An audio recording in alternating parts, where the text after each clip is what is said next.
आहेत सगळ्यांनाच काही 60% मिळत नाही। साधारणतः ज्यांना 60% मिळते ते थोडंफार समाधानी आहेत, परंतु काहींना फक्त 20% मिळते आहे, काहींना 40 मिळते आहे, काहींना 60 मिळते आहे।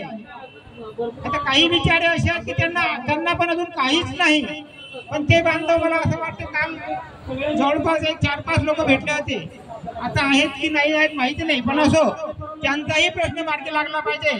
त्याच्यासाठी आपला शिक्षक समन्वय संघ नियमित प्रयत्न करत आहे। आपण खूप खचून जाण्याची गरज नाही, आपण नेहमीच या ठिकाणी आंदोलनात जर सहभागी झालो तर आपला प्रश्न निश्चितच लवकर आपण सोडवून आपल्या महत्वाकांक्षा पूर्ण केल्याविना आपण राहणार नाही, अशी मी या ठिकाणी तुम्हाला ग्वाही देतो। आणि पुनश्च सर्वांना अजून परत एक वेळा आवाहन करतो की जर काल आलेले बंधू आणि भगिनी गावाकडे जरी गेले असतील तरी परत आपण या ठिकाणी येण्यासाठी तयारी करावी, जास्तीत जास्त संख्या वाढवावी अशी आशा करतो आणि माझे 2 शब्द संपवतो।